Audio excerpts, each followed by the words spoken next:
बिस्मिल्लाहिर्रहमानिर्रहीम। आज आपके सामने एक इंतहाई अहम चीज़ लेकर हाजिर हुए हैं।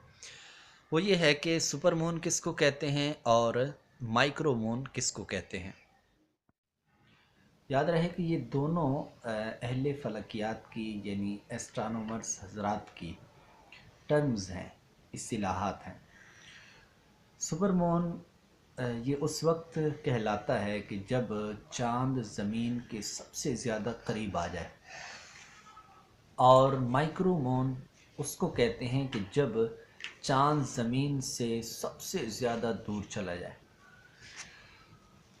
जो हमारा चाँद है ये ज़मीन के गिर्द गर्दिश करता है, और जिस मदार के अंदर ये गर्दिश करता है वहाँ पर जब ये ज़मीन के सबसे ज़्यादा करीब आ जाता है तो इसको अपोजी कहते हैं, और जब ये सबसे ज़्यादा दूर चला जाए तो उस मकाम को जब ये पहुँचता है, वहाँ पहुँचता है, तो उस मकाम को परीची कहते हैं, जिसको अरबी के अंदर अगर ये परीची को औज बोलते हैं और अपोजी को हदीद बोलते हैं। सुपर मून ये एक बड़ी मशहूर इस्तिलाह है, और ये इसलिए कहते हैं कि ज़मीन के सबसे ज़्यादा चूँकि चाँद करीब हो जाता है, और करीब होने की वजह से ये बड़ा नज़र आता है। और ये उस वक्त होता है कि जब चाँद न्यू मून की कंडीशन को पहुँचे या फिर फुल मून। आपने देखा होगा कि चाँद कभी घटता है, कभी बढ़ता है, तो इसकी चार हालतें बड़ी मशहूर हैं। उनमें से एक ये हालतें जो है ये मून फेसिस कहलाती हैं। उनमें से एक हालत वो होती है कि जो न्यू मून की होती है। और न्यू मून कब होता है? ये उस वक्त होता है कि जब चाँद, ज़मीन और सूरज एक सीध में होते हैं। उस वक्त जो सूरज होता है उसकी तरफ चाँद की बैक साइड होती है, तो ये न्यू मून कहलाता है। जिस वक्त चाँद थोड़ा सा, जब इस कंडीशन से, इस वक्त इज्तिमा से जब थोड़ा सा जानिब मशरिक़ हटता है, तो इसको न्यू मून कहते हैं। फिर इसके बाद 7 तारीख को, ये न्यू मून के एतबार से जो 7 तारीख है, वो 7 तारीख को जो उस वक्त चाँद आधा रोशन होता है और वो सीधी तरफ से रोशन होता है, तो इसको बोलते हैं फर्स्ट क्वार्टर।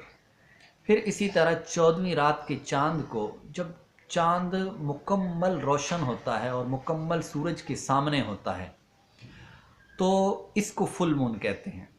और इसी को बदर भी बोलते हैं, इसी को माह कामिल भी बोलते हैं, इसकी बहुत सारे नाम हैं। और फिर इसके बाद इसकी रोशनी कम होना शुरू होती है, और फिर ये 21 तारीख को न्यू मून के लिहाज से 21 तारीख को इसकी जो लेफ़्ट साइड होती है, इसकी जो लेफ़्ट साइड होती है वो रोशन होती है, और सीधी साइड वो तारीख होती है, यानी उस वक्त ये आधा रोशन होता है। तो इसको बोलते हैं थर्ड क्वार्टर। तो ये 4 किस्म की हालतें हैं। तो सुपर मून उस वक्त होता है कि जब चाँद फुल मून या न्यू मून की कंडीशन को पहुँचे, इस फेज़ पर हो, और फिर उस वक्त ये ज़मीन के सबसे ज़्यादा करीब हो, तो तब जाकर ये सुपर मून बनता है।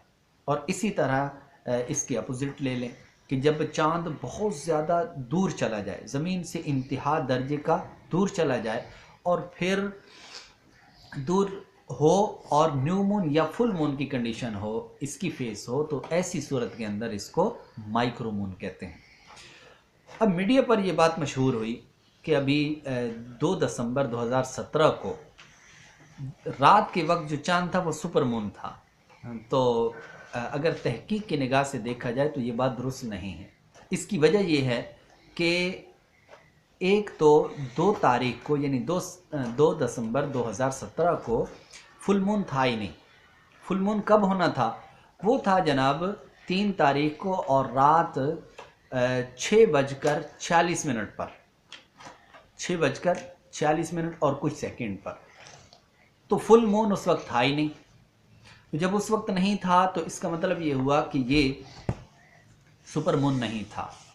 अब दूसरी बात ये है कि उस वक्त जो चाँद था वो ज़मीन से 3,60,017 किलोमीटर पर था, और फिर उसी के बाद जब फुल मून होना था, जब फुल मून होना था उस वक्त जो चांद का फासला ज़मीन से, जो चांद का फासला था वो इससे कम था। वो कितना था? वो था 3,57,492 किलोमीटर। 3,57,492 किलोमीटर। यानी देखिए कि इन्होंने जिसको सुपरमून कहा, और सुपरमून उस वक्त होता है जब चांद ज़मीन के सबसे ज़्यादा करीब हो। तो अब उस वक्त 3,60,000 था, 60,000 किलोमीटर था। और उसी के बाद जब फुल मून होना था तो उस वक्त जो चांद का फासला था वो कितना था? 3,57,000 किलोमीटर। तो अब देखिए कि इनकी बात यहाँ पर गलत हुई। एक तो फुल मून नहीं था, दूसरा ये कि उस वक्त चांद ज़मीन से दूर था और उससे अगले दिन वो चांद ज़मीन के ज़्यादा करीब हो जाना था। लेकिन जो अगला दिन था वो भी फुल मून नहीं था और वो भी सुपर मून नहीं बनना था। क्यों? इसलिए कि सुपर मून उस वक्त बनता है जब चांद ज़मीन के सबसे ज़्यादा करीब हो, और आम हालत के अंदर जो होता है वो अपोजी तो हम उसको कह देते हैं, यानी ज़मीन के करीब होता है, लेकिन सबसे ज़्यादा करीब नहीं होता। अब ये फासला कितना है कि जिस फासले पर पहुंचकर वो चांद जो होता है वो सुपर मून कहलाता है।